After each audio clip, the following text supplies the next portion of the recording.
Yes, It works. there you are. All right. Hey, Quentin, Hey, Jan. How how are are you? you doing? I'm good, thank you. How about you? I'm fine. I'm fine. I made it here in time, almost. Yeah. The Swiss and the German guys being late. That's a bit odd. Yeah. So, hello, everyone that just joined. We joined just two. Um, can you just give us a quick sign if you can hear us, or if everything's fine? I guess so. I hope. Everyone is leaving already. No one is making any sign. Bye-bye. All right. Should be So, should be good. If we can hear each other, it should be fine, hopefully. perfect. Well, why are we doing this? Maybe we just give a short introduction about the idea behind Two Caps, One Passion, and that is Quentin and me. We met through the Capture One Ambassador program, and we connected, and we found out that we have got a lot in common, like history-wise and passion-wise, for instance. And we wanted to share a few thoughts with you. And we had the idea of talking about certain topics that we think are interesting for people that start out in the creative industry or that are pros already. And yeah, so we came up with the first topic, which is starting out in the creative industry. And Quentin, um, let me know what was your way? How do you think was your first step? Do you remember? Um, yeah, I actually tried to apply to an art school, to a photography school. But I got rejected from it. I didn't get accepted to it would be a more correct form to use. And as I don't like to do a thing just for like one reason and just stop if I get rejected for one thing, I don't take no for an answer. I like That's to right. go full That's in, good. so I decided I just would like to learn on my own, so that's what I did. And I was lucky because I started in 2011, so I turned pro in 2013. That's when F-Stoppers and Creative Live started to grow, so I had the chance to learn a lot from them. And yeah, so that's pretty much how I got into it on my own, actually, not going to school. I think All right. you've got a different kind of way of doing it. Yeah, it actually yes, but maybe we just rushed into it. But how about if you just give a little intro about yourself, what you do, and Mhm. what your profession is actually. Yeah. So I'm currently a product and beauty photographer mostly. So I'd say commercial photographer, if it's a more broad term. I've been into commercial photography for a little more than 5 years, 6 years.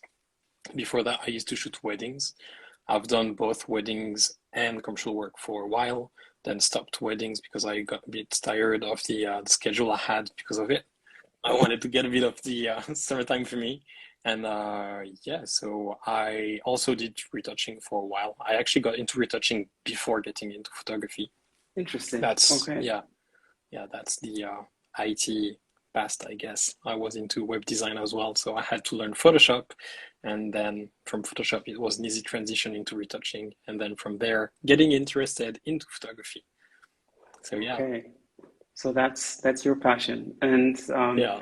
well, from my end, it was when I have to wind back a couple of Thursdays actually because it when I was around 17, 18, I used to play a computer game with a friend of mine, and it is called NHL Hockey by EA Sports. I don't know if you Mhm. know it, but Yeah. some people do maybe.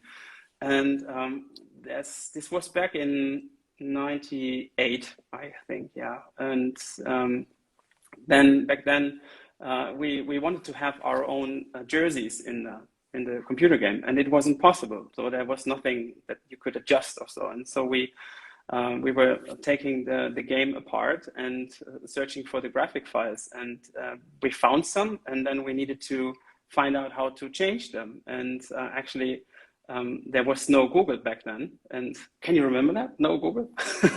I'm not And sure I remember it. Yeah. And then we, after having it, having found a solution by searching with altavista.com, I think it was back then, a search engine that existed a few years ago. We found out that Photoshop would be a good option, and we downloaded it via Napster. What else, right? Yeah. And we tried to change the jerseys, and we succeeded. And then we had the option to play with our own team, and that was such an exciting challenge for us that it stuck with me. And I think when I stopped studying computer engineering, I did it for 1 year. I decided, no, I want to do something creative. I want to work in the creative industry. And then I applied at a graphic design school and started studying graphic design and having, in Germany, we call it Ausbildung. So that's an education on the job, more technical wise. And that's what we did, or that's what I did for almost 2.5 years here in Düsseldorf, and at the same time studied graphic design with one of my bosses. He was a lecturer at the graphic design school, and it opened my mind to the whole creative universe. And so what I always wanted to do is work in that industry, but I wasn't really sure what discipline it should be. And so I started with graphic design, and I was open to all kinds of disciplines. So I tried retouching, I tried a little photography with my boss back then. And what stuck with me was, and then I remembered that I was so passionate about changing these jerseys and manipulating images.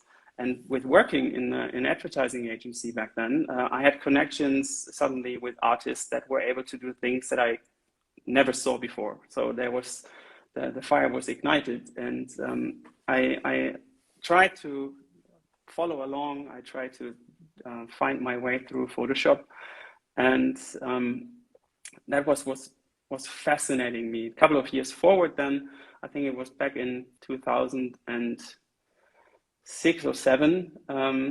I was working in a completely different agency, which was quite big. We had large clients, and I was dedicated to shoot T-Mobile campaigns with a photographer, and I met a retoucher there who became my first mentor. And Robin Preston is his name. He's quite experienced back then already. Today he is probably around 70 years old, I guess. Robin, if you hear that, sorry for revealing.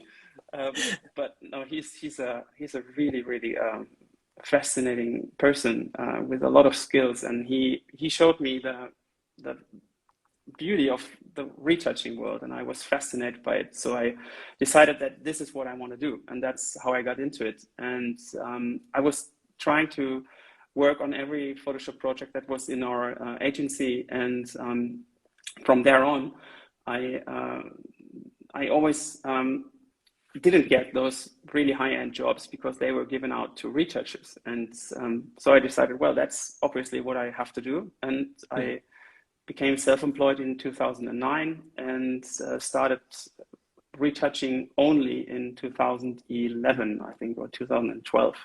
That's when I decided to just advertise that and go pro on that and all in. And that was a fascinating journey until today.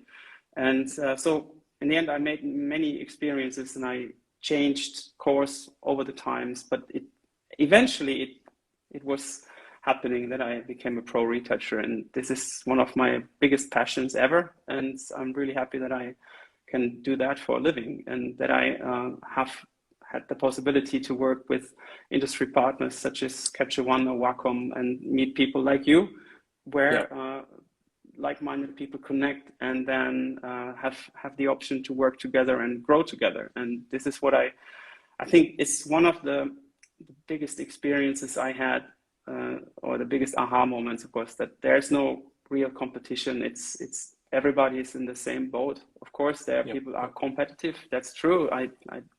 But sharing the same passion is very powerful.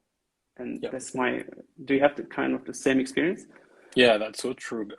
Just one question, like when I started, I had the chance of having everything on the internet to learn from.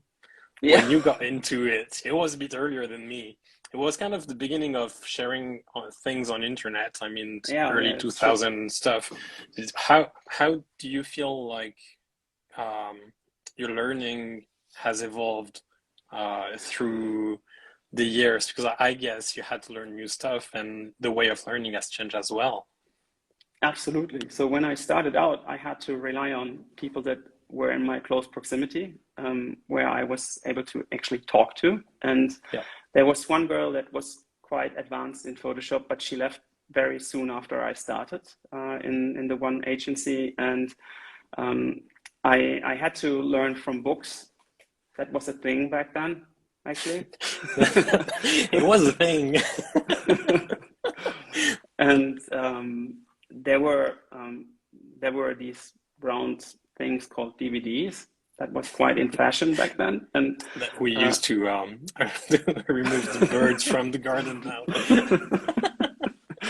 and but to be honest, there was not quite a lot of really good material to work with, and so there were these, let's say, there was material for the broader amateur world, but nothing for people that really wanted to dive into and to go pro on this. And so I had to speak to people, I had to connect people, and I was very happy that I had Robin back then, because he was my entrance into this world. So finding a mentor and finding someone that is very much further than you are yourself was the key for me to connect with people that are actually doing it.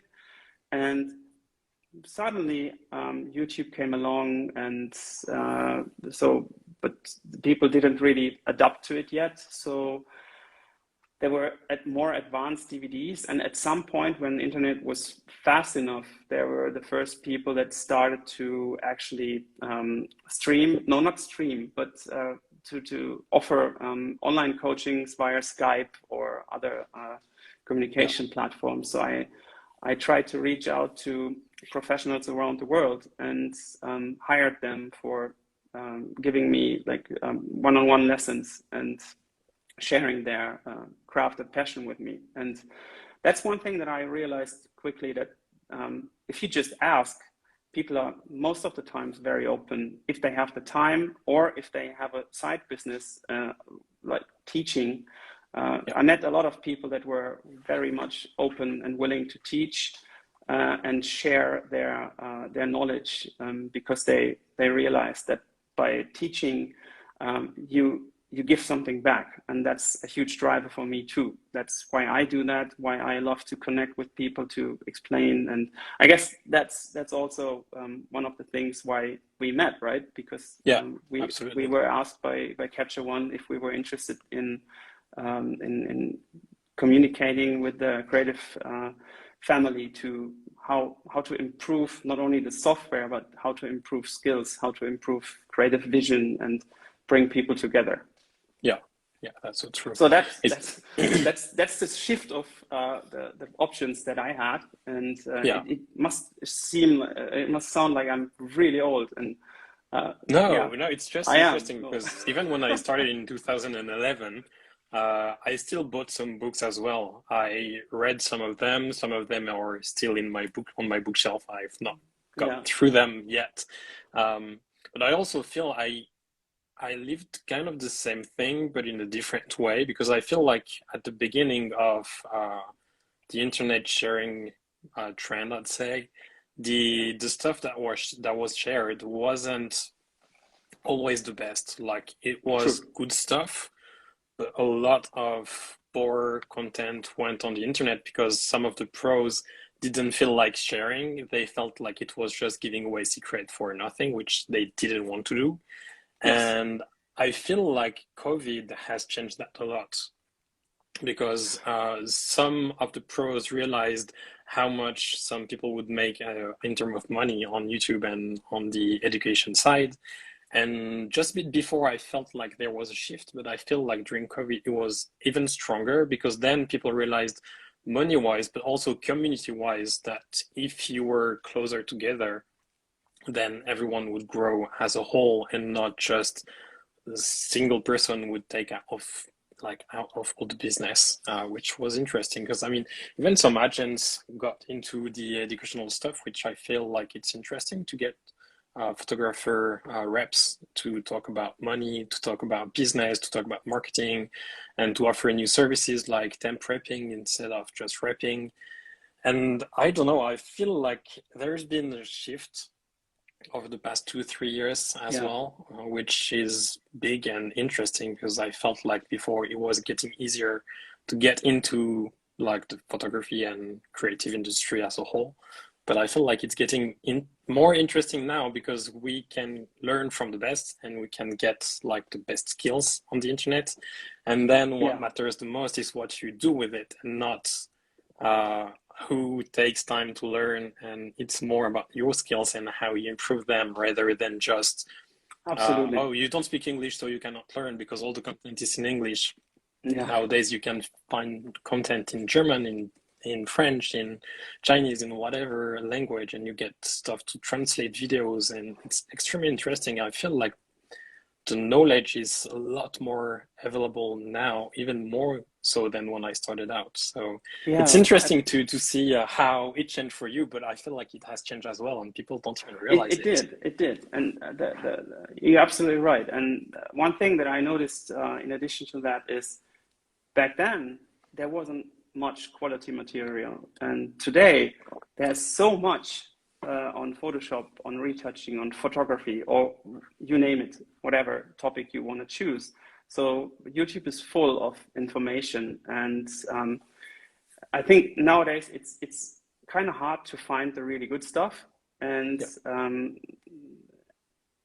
there are many people offering trainings, like educational programs, and there's a whole new market for people to share their knowledge or sell their knowledge, which is absolutely fine.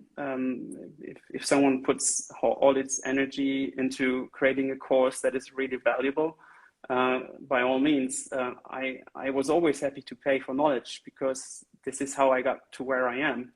And you cannot expect that everything is for free, but there is so much good information out there, and you have to take it all in, and you have to evaluate it for yourself. And what I learned the hard way was that I had so much knowledge from at some point from buying online courses or from having like these one-on-one sessions, as I mentioned. And so in theory, I had all the knowledge I needed to be successful in this industry, but I was so into sucking in all the information that I forgot to actually get my hands on it and start doing it, right? And so this is one of the most, if not the most important thing, that you have to do it, you have to execute, you have to do it every day. And retouching for me was always something, you could wake me up in the middle of the night, 3 o'clock, whatever, and tell me that, hey, there's an image that you need to retouch, and can you do it now? And I was, yes, sure, why not? I love it, and I can do that. Not that it happened, but I was, of course, that's how I felt about it, and I can get lost in images or in series of images and retouch forever, and it's kind of a meditative process, and I really enjoy that. But I think you have to be built to do that and to be willing to do that. If you don't like it, it's probably not the right discipline for you. Same goes for photography. If you are not really into like trying out all the new possibilities that you have, or with like different lenses, different stylings, whatever, different sets, and if you are not willing to try and test and evolve every day, it's probably not right, and that's okay. That's okay. But I think having this passion and this curiosity and having the will to put in the hard work, that is something that can make you progress and give you the skills and everything you need to be successful in this. And then the next very important part is once you are there, out in the market, and you position yourself as a photographer or retoucher, you have to be very good in communication. And that is something that many people don't underestimate, I think, or at least from my experience. There are so many really talented people out there, but they are not visible, and they are not communicating. You don't have to. There's no, I don't mean like brag and tell how good you are, but it's a people business. And if you are good with people and you can listen and you can connect on a meta level, not just a professional level, and because the creative community and the creative industry is something that is really, it's one family, and everybody is working together, from agencies to production houses to film, and people know each other. And if you are available as a service, like as a photographer or a retoucher, and there's two people that are able to do the same level of work, people are going to choose the one that they get along with very well. They don't take the jerk, or the one that is not really willing to connect or to speak and to just be nice to work with. And I think that's the next very important part, to have a good technical skill, have a good eye, and be able to really connect with people. Yeah, that's so true. And when you were talking about motivation and overlearning almost, I think it's so important, especially nowadays, that people understand that as we tend to binge content online and just feel like you've done a lot of stuff during the day, but you actually did nothing but watch YouTube videos or even paid content. And it's the same as going to school. If you go to school every day for the whole entire life, you're never going to make any money. You're never going to live out of your passion. You're just learning, and learning is great. But if you don't try and do the stuff yourself, you're going to lose motivation. You're going to lose yourself in the content, because then you just copy others and you don't do your stuff. And that's so important, to just go out and do the stuff. And learning is great. And even if it's from bad content, because when you get bad content in front of you, you just have to realize it's bad and that's not something you want to do. So you know what not to do, and then you can learn what to do. And I feel like it's as important to learn what you have to do and what you what you shouldn't do, because both are extremely important to develop a style and develop a personality, so that then when you get in front of clients, you know what to do and how to interact and build a relationship, like you said. And that as well, like you said, like people tend to like to go along well with people they work with. It's the same as if you were colleagues and co-workers. If you don't go along well with your clients, you're just going to work on a single job with them, and then you are done. I've got some clients that have called me over and over the days, over the years, and they just keep on calling because it goes well during jobs, and they're not going to look for someone else as long as they are happy with the work and happy with me as well. Absolutely. And it's it doesn't make any sense to aim for these one-offs. It's always better to establish long-term connections. And that's also one thing that I learned.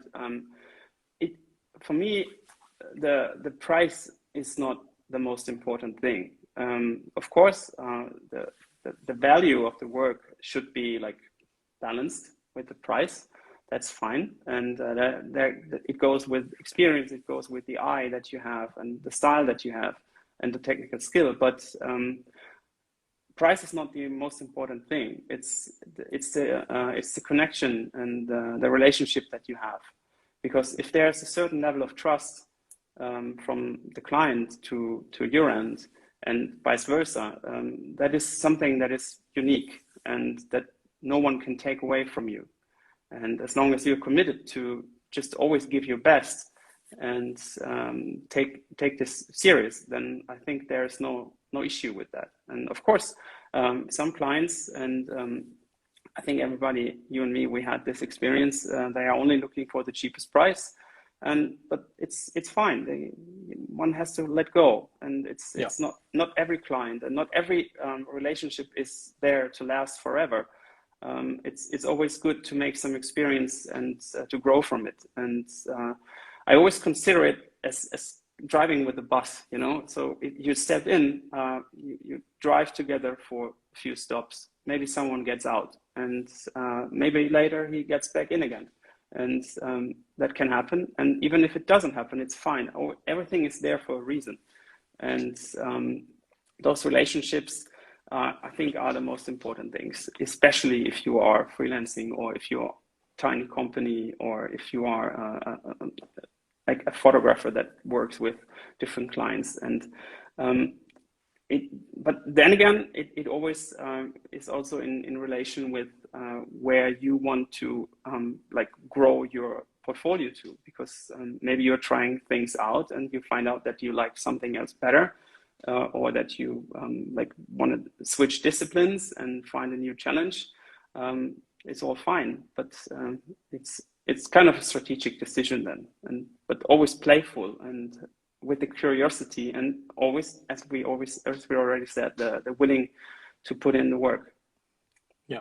And lifelong learning, right? I would never say that I'm done or that I know everything, because technology is evolving so fast and trends are moving in a very high pace. And if you take a look at web pages like, I don't know, models.com, you see all the contemporary and up-to-date editorials and works. And if you check those out, you see that there's some kind of flow and style and what the big magazines do. And this is so exciting to see that and to try out new looks, to evolve and to have that exchange with other creatives. And that's what I love about having a format like that, what we just initiated here to Caps One Passion, to exactly talk about that, because this is what drives us. And but I wanted to know, before I forget, did you have any mentors? Were there people that you were connected to that helped you move in your career? Actually, no. I'm probably the worst example of how mentor can also be a book, right? It doesn't have to be in person. Yeah, so is there someone that inspired you? Not really. Okay. It was just like for short time periods. Yeah, that's why I say I'm a really terrible example, because like the traditional path is going to school or learning stuff from someone assisting, and then in any case you're going to assist at some point and then get into the thing, because from assisting you know how everything works, because you know how people price stuff, you know how to get connection with clients, you can even get clients from others. And I think I was the kind of first generation to go start from scratch and just learn everything on internet and try to do stuff and learn along the way through errors and terrible errors sometimes. But So what was your error that you mentioned? What was terrible error? Pricing. That was a terrible one. Yeah, when starting out, because I like the usage rights. I had no idea how to price. I didn't even know how it worked, what it was, if it was something official or not. I just didn't get my head around, like, why would someone pay a photographer for using images that they just created for the client? And then when you realize that it's actually what you do with music, with videos, and any other piece of art, it didn't make sense not to do that for photography. And it's just a lot of stuff around pricing, how to get clients as well, because I'm somewhat an introvert and I don't like to go towards people. So starting to prospect and ask clients if they were interested in my work, if I could work with them, if we could get on the phone. I was just waiting for clients to knock at my door, because I was like, I'm first on Google. People are going to like call me all day long. Well, if you wait, you can wait a long time before getting clients. I just learned that the hard way, especially starting as a wedding photographer. That's how it works. You just get your website on Google first rank, and then you wait for people to call. It just works like that. You don't need to Like you're not going to find out if you've got Okay. future bride and groom around you. You just wait for them to call. So when I switched over to commercial work, it was a difficult transition because I just had no idea how to get clients, how to price my work, how to even work on sets sometimes. Like people would say, oh, we need this, that, and that done. Okay, I'll do it myself because I didn't even know I could hire people for some specific works, specific tasks. That's something when you assist, you can learn. And Yes, absolutely. and yeah, on Creative Live, on F-stoppers and stuff, now you've got some education regarding commercial work. But at the time, you didn't have anything. Everything was related to weddings, portraits with private customers. So it just was like learning the hard way.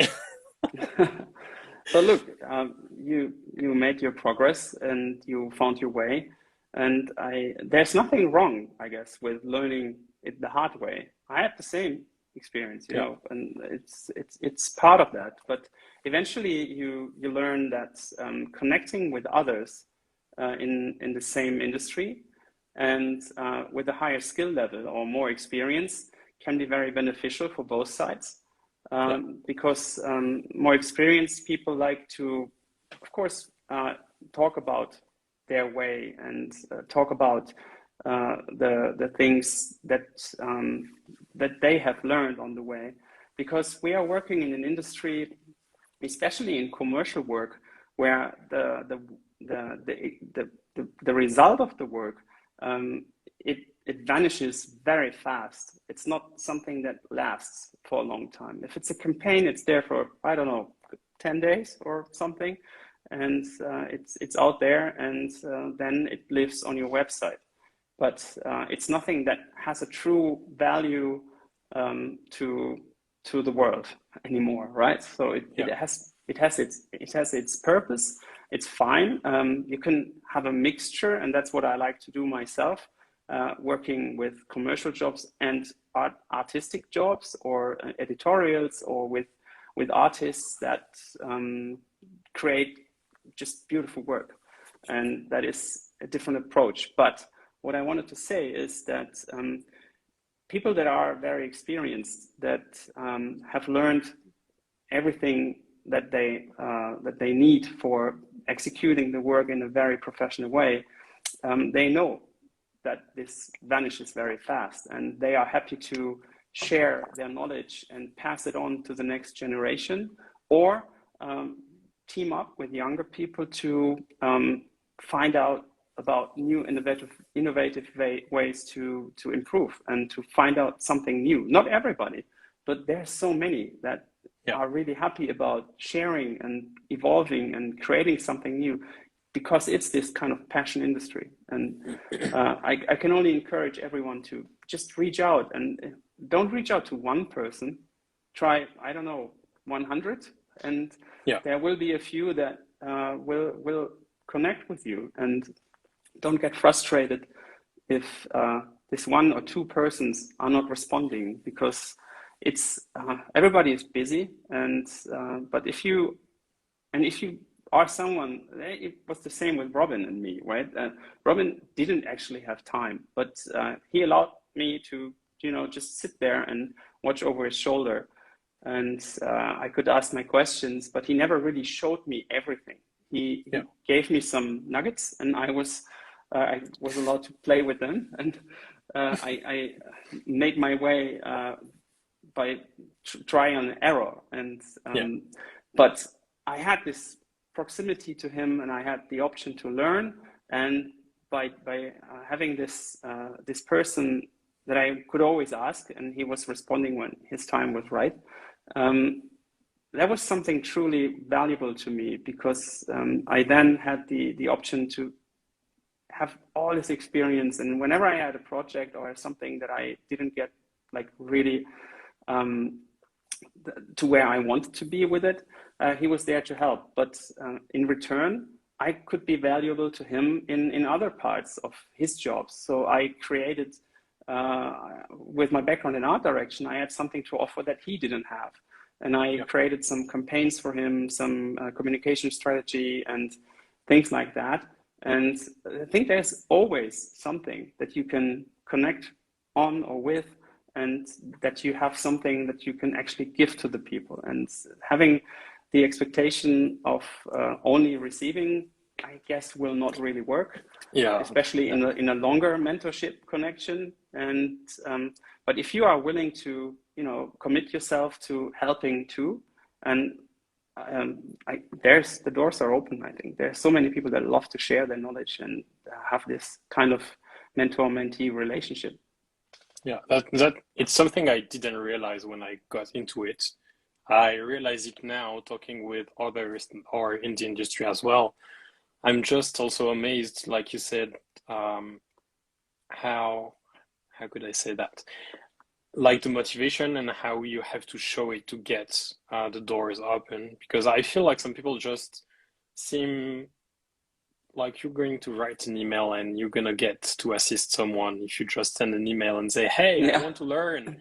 It's something I get not on a daily basis, but probably weekly. Like someone is going to ask me if they can assist, and that's something I just hate receiving, because I'm like, why are you not even showing why you want to assist? Because just learning is something, but if you show your passion and what you can add to my work, because like you said, if you have new things that you think you can add to my work, that's extremely interesting and valuable to me, and I'm going to be even more willing to share more of my knowledge than if you just want to come and learn.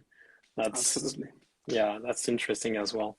It's probably the internet stuff as well that makes people think everything is free and open to anyone. It should be, but it should be in a way that it's a sharing relation and just not a one way. True, and people are not really patient anymore. And the patience that you need when working on a really interesting project, or I have that patience on every project, because this is what I love doing. And having this patience also in expectations to people to respond is something that is a skill, I think, and it should be nurtured, so that you allow people to take their time, because you take your time yourself, and you cannot expect everybody to just be there when you want it. But yeah, that's true. And having this kind of patience and curiosity, I can only repeat myself, this is something that really stands out, and you can see that in people when they connect. Yeah, true. Hey, Quentin, we had some questions that came in from people, right? When we announced that we do this today. Are you up for pulling some out? Yeah, sure. Hold on, if I can see them. Just need to find one related. You can see the ones that I received, right? I think so, yeah. Okay. So I had one. If you don't have one yet, yeah, go ahead. Let me just check where it is. Sorry, there's so many. I have to find it. If you got one first, just pick one, please. I need to find the one that I asked Per to help me with the answer, because it was a really nice question. I have it. How to build an engaging fashion portfolio. I can just pull it up here, like so. And Per is a really good friend of mine, and beauty and fashion photographer that I love to work with. And we have been publishing a lot of editorials in Harper's Bazaar and Elle and like really nice magazines. And so I reached out to him and forwarded this question. And when starting out and trying to build a really engaging fashion portfolio, he said it's very valuable to search a team, especially when you're starting out, search a team with the same goals and ambitions, so that you can work together a lot. And then you can try different styles, and you can try different sets and everything, and you can see what clicks with you, and you can continue and evolve your techniques and your different approaches. And if you surround yourself, he said, with pros and creatives that have more experience than you yourself, for instance, also as a photographer, with stylists, with really experienced stylists, with experienced makeup artists, with good assistants and light people, and also retouchers, of course. If you surround yourself with a really skilled team, then you have the option to really grow in a more fast pace. And then he said the other thing that is really important to have this portfolio evolve the way you want it to is stay patient. We have been there before in this talk, but stay patient, stay humble for what you achieved already, and train your eye to see. This is something that's really that you can see with experienced or less experienced people. They have an eye for the detail, for colors, for color shifts, for framing the right scene, for getting things really to work. And the other thing is consume really quality images yourself. Don't take a look at the whole Instagram feed all the time, or Facebook or whatever. Take a look. What's wrong? Go to these websites, as I mentioned, models.com, especially for fashion. It's a beautiful collection of so much creativity and really great work. All the covers of the big magazines, all the editorials, always up to date. And go to exhibitions, take a look at books, photo books of great photographers. And by doing so, you can train your eye, and you can train yourself to get that fashion portfolio running. Do you have thoughts on that? That's extremely interesting. That's something I try to tell when I teach people is I can teach you all the skill set you want. If you don't learn on your own how to develop a certain taste and eye, you're never going to grow as an artist, because whatever you do, either it's retouching, photography, or whatever, you're never ever going to produce great work. It's either something you are lucky and you get like as a talent, or you have to learn the hard way. But then if you are going to have to learn it, then you've got to find the great places to learn from. Because like you said, Instagram and Facebook are great, but it depends on the people you follow. If you just follow poor groups on Facebook, like people trying to talk about the last Nikon that got out or whatever, it's not like inspiring photographers, or at least not photographer that you should aspire to become, I find. But if you look at like the latest covers of the biggest names in the industry, like big magazines, then yeah, that's something you should learn from. And I don't like to compare my work to other photographers, but I like to compare it to see what I should improve to be like on the cover of a magazine. If I look at my work, I'm like, okay, so what I did was good, but if I look, for example, at retouching, perhaps I went a bit overboard. Or if I look at the lighting, perhaps my work is a bit too much of a commercial look, if I could say. I don't know if that's something, but it doesn't look exactly the same, I feel. And sometimes you just need to reassess and compare to see where you are and what you should do to improve, and not look at others' work and be like, oh, what he does is a lot better. I'm never going to be able to do that. And that's just negativity, and you should be positive and just analyze the work to improve, evolve. 100%. Yes, absolutely. Yeah. And same regarding the team.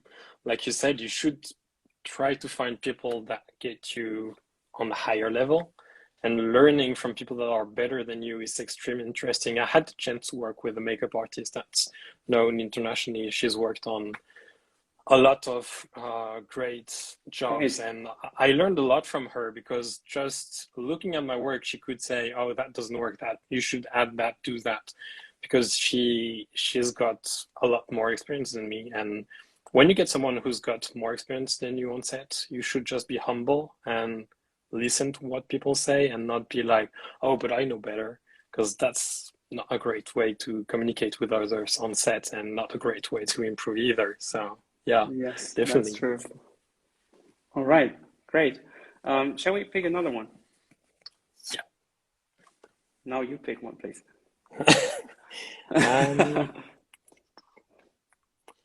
And if you guys that are watching, if you got any question, just feel free to put it in the chat, and we're happy to give you our thoughts on it if you want.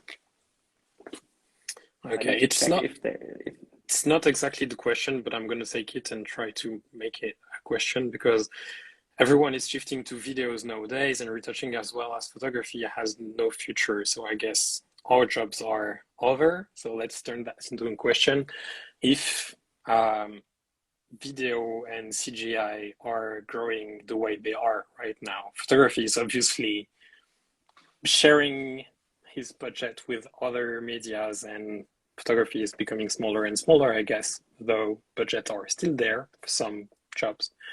As a retoucher, what do you feel is going to change for you? Do you feel there is going to be a change, or it's... Yeah, well, the change, there is something is happening, that's true. But the first thing that comes to my mind is I've heard that 20 years ago, the same thing, like photography and retouching especially is dead. Robin told me, actually, don't do that.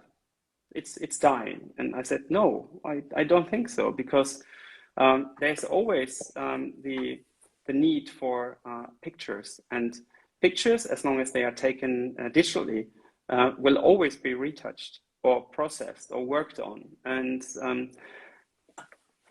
I think tedious tasks like cloning, healing, and stuff like that, or even dodging and burning in some level, I think will be automated sooner or later. And there is approaches like that already. You can see that with software that is already there that can actually like do these kind of steps for you. But what AI cannot now, I can only speak about now, what it doesn't, or what it's not capable of, is finding that, especially as a retoucher, you have to do so much more than just retouch flaws in an image. It's about creating a creative story, and it's telling a story in a visual way. And by exaggerating what is there, coming from a team of professionals, starting with the set, with the styling, with the makeup, with the photographer that captures the scene. Being a retoucher is the last element in this chain of professionals, and I have the honor to finish this piece of art or piece of commercial work or whatever. And so there's the need of someone that can create a color grade, that can create emotions, and it comes all together with color theory, color psychology. So colors, and especially color combinations, have some sort of power over our subconscious mind. So it does work, or there needs to be someone that can guide the viewer's eye. Is it with color or with light and shadow, that it complements the task of the very image, especially in communication. And so I think automation is not killing the creativity and the creative. I would be happy if I can concentrate on just the creative work as a retoucher. I don't need to do all the tedious stuff. That's not what I enjoy the most. For me, it's one thing to be able to retouch an image in a way that the viewer doesn't notice. I always say that retouchers are like ninjas. So if we did a good job, there's no trace that we were there. And that's always a good comparison for some people to understand it. Aha, okay, so it's not about like manipulating it in a very drastic way. No, it's underlining what has already been there, taking out temporary imperfections, and creating something truly unique. And this is something that I don't feel is in danger, not yet. But then again, if AI gets so powerful, I think it cannot get emotional and create this really powerful emotions in images. And therefore, I'm not afraid. And I know that once the tedious stuff goes away, there's more room for creativity. And that's actually something that I'm looking forward to. But of course, I'm not blind. I'm seeing that technology is moving with a fast pace.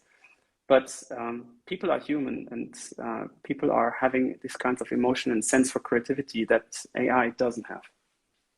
Yeah, that's so true. And I mean, and I can see that here in the chat, people are saying especially on the emotional aspect. this Yeah, too. yeah. And if So you thank you get for like more participating. time, yeah, if you get more time because the tedious tasks you don't have to do, you can learn new stuff that you can then implement into your work. I mean, that'd be great. At least on my side, that's how I see things. Because I mean, some people are telling me, "Oh, you are getting into product photography." Yeah, that's great, but it's going to be dead in a matter of a few years because everyone is doing CGI nowadays. And I'm like, sure. IKEA has been doing CGI for years. If you look at a IKEA catalogs, everything has been CGI for a long time. If you look at Rolex, some of their images are CGI as well. Not everything, but part of it, yeah. Dyson as well. Part of the Yes. Dyson. I know they hired a new retoucher a few years ago, and it was in the description that you had to know how to do CGI using Cinema 4D, which is something I feel like retouchers are going to be asked more and more. But I feel Yeah. it could be asked to photographers as well. Like this year, I think I had about 90% of my clients either asking or talking to me about videography as well. And I feel if you are just stuck at being close-minded, like so many are, especially photographers, I don't know about retouchers, but photographers, I hear many photographers saying, "Oh, I'm a photographer. I'm never going to do video." I'm like, why? It's just a No. new way to evolve and try a new medium, and you actually have the chance of already being a DP. Why not use that and become a producer and produce your own Yeah. stuff? Absolutely. It's just a step. And And I here I just saw that Mateus. Hi, Mateus. Great you're here. He just said that even CGI must be retouched, yeah, and that's absolutely true. And to make it less perfect. to make it less perfect and to bring in this kind of emotions and yeah, colors and to fit it into the scene. So yeah, this, but you are right. I think it's not good to say that I reject everything new that comes. It's good to be open and it's good to find your niche. You don't have to be the master of everything in retouching. For me, for example, I'm specialized in beauty retouching and hair retouching, and at the same time with commercial retouching. So I'm coming from the commercial world. I know everything about compositing, of composings, and you can throw anything at me and I can make it work. But the hardest thing was actually to learn how to retouch hair in a really perfect way. And this is a journey that is, I think, never over. And I know how hard it is for Photoshop to extract hair in a good way. So yeah, we are not even close to what needs to be done in a professional workflow with hair retouching, so or really good beauty retouching. And so I don't think that Photoshop or no, I don't think Photoshop is it has the goal to be that perfect in that, because the niche is pretty small. There's not so many people that work in hair and beauty retouching on a very high level, yeah, and but it, or even with car retouching, right, or with I don't know, like product retouching. So if you are specialized in one niche, and you have an understanding about the psychology and especially the logic of how to build up a file in a good way to make a commercial job out of that, you will be very advanced in your skill set, and you will be a viable partner to whoever you work with. And it's a shift. And of course, machines are getting faster. Computer has a lot of power.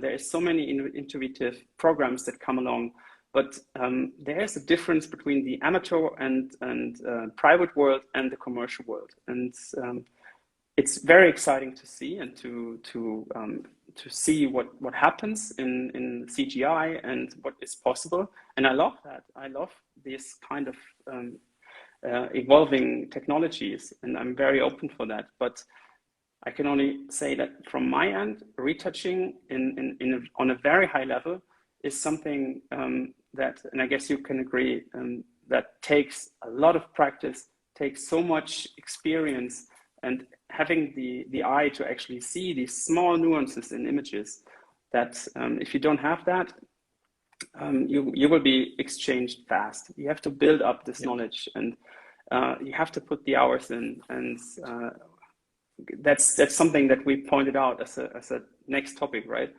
You have to put the hours in. So session 2 will probably be just about that, to how to come from the beginning to pro level, and how to actually what you have to do on the way. And yeah, it's a very exciting question, but I guess to wrap this question up, no, we don't have to be afraid yet. Yet. You can never say what comes in the future, but images will always have to be worked with in whatever way. And we possibly don't know what the technology is capable of in 5 to 10 years, but we will be adapting as it always has happened.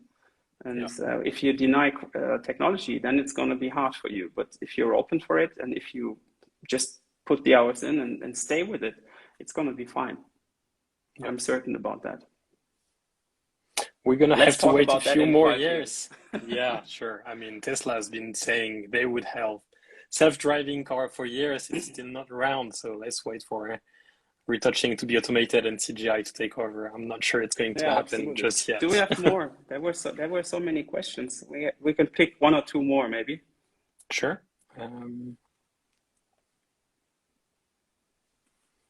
So that's a quick one that I can answer pretty fast while you search the next one. Someone asked, do you work with mood boards when working with clients, or simply with the text-based brief? Well, that actually depends on the job. And there's jobs where you have a very complex image or story to tell. So there's probably scribbles or like rough composings that you get from the client that you need to match, and that you need to recreate as a photographer as well, right? And then again, sometimes you have like a bunch of images, like let's say like 30 fashion images or beauty images, and they say just in a text way that this needs to be taken out, this part, and you have to put on the look that we created on set. And so there's very brief, easy brief, and that you can just work on. So it completely depends on the complexity of the job. Yeah, true. Did you find something? Yeah, I'm gonna take the one about how to find models for fashion portrait or beauty shoots if you are not in the industry. I would just say you have to start with friends or family, because you've got to get started somewhere. I know when you are getting started and you want to do your first few shoots, it's kind of hard to find models. Like you were saying before, you should aim to find people that are better than you, that are better or even higher in the industry than you. So when you start, either you've got the budget and then you can hire professional models, so they don't care if you just miss the shoot and it doesn't work out, or if you don't have the budget, then go with people that are close to you. And then as you grow, as you do more shoots and you get better shots, then you can start and inquire agencies if you can do tests. And then from tests, if you do a lot of tests with the same agency, they are going to send you better models, and then you can build a better portfolio as well. And even then, when you grow, you can always pay for models. If you've got specific projects in mind and you want a specific model, then you just have to pay for it. It's just investing in your portfolio and in your business as well. So sometimes you've got to pay, and sometimes tests are just fine. It really depends on what you do. But yeah, to get started, either pay and get the models that you want, or work with your family. And that's great advice. And I just now that you said, I had a memory of Per, my friend Per Florian Appelgren, who was also referring to with the how to build the fashion portfolio. He said we did a podcast together, and there he said, one thing that is very important, or has been very important, and a huge help for him, was to connect with a model agency and offer them to do the Polaroids for them.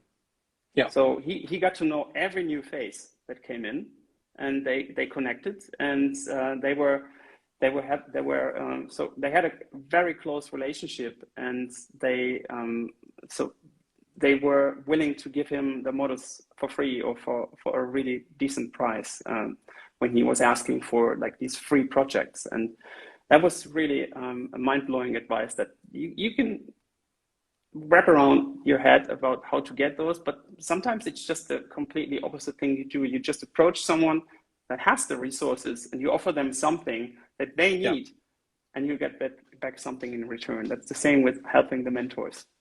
Yeah, it's extremely important to understand that when I say pay, it's actually not always money. Like you say, it's sometimes just finding a way to make something worth for the other party and then being able to exchange. Even on jobs, sometimes I find brands that I work with, or like even small restaurants or hotels, they don't have the budget for it, but they can cover the cost using other ways, like exchange for paying my holidays or exchange for other stuff that are worth it, that I'm gonna have to pay in any ways. So I'm not gonna say you have to do that all the times, but sometimes you can find other ways to get paid and to pay people as well. Absolutely. That's great. So, well, we have a full hour already. So we've got a full hour. That's great. So it's a lot of fun exchanging these thoughts here, and I think we'll be back with a new episode, right? Yeah. And so some final thoughts. Do you have some? Let me think. So to wrap it up, I think it's when you're starting out in the creative industry, you have to find something that you're really passionate for. And is it photography? Is it retouching? Is it art direction, text, 3D, film, whatever? And you can try yourself in all these kinds of fields, and you can see what resonates with you the most. And if you do so, I think you probably find something that you enjoy. And then if you can just put your passion and power in and just go and move fast, fail fast, and stand up and do it again. And be honest about it. It doesn't make any sense to fake it till you make it. People will realize it very fast. So be open that you're new and connect with the ones that are better, and learn on the way, and be willing to. I always say that I'm a radical collaborator, and this is something that I've been for a long time, and it's something that is truly helpful to just be open and connect, and be helpful, be friendly, and the life will happen for you. Yeah, that's true. Learn from failure and learn from others. It's so important. Yes, and if you guys that are watching, if you have got a suggestion for a good topic that you would like Quentin and me to talk about, we will be happy to receive your messages here on Instagram, and we will put up the new episode in 2 weeks, right? Yeah, probably. We still need to find a date, but yeah, probably about 2 weeks from now. And we'll be posting it in our stories and announcing it there. And if you're happy, please feel free to share it, to come back and bring in your questions. We'll be happy to have this as a thing that can grow, and we want to share some information, motivation with each other. So we're happy to learn from you too. Cool. And I also had a few people asking if the if a replay is going to be available. So we are recording it. It should be available on other platforms as well later on. We're just going to announce it on in the stories as well, just so that you can I listen back. And I saw that we can save it and probably put it into IGTV. So we're going to do that. And yes, so Quentin and everybody, cool. It was a pleasure. Thank you very much for watching, and we'll be back with a new topic. And Quentin, thank you for your time. Thanks to you, Jan. making this happen. So see you next time. Yeah, it was great. See you next time. Bye. Bye.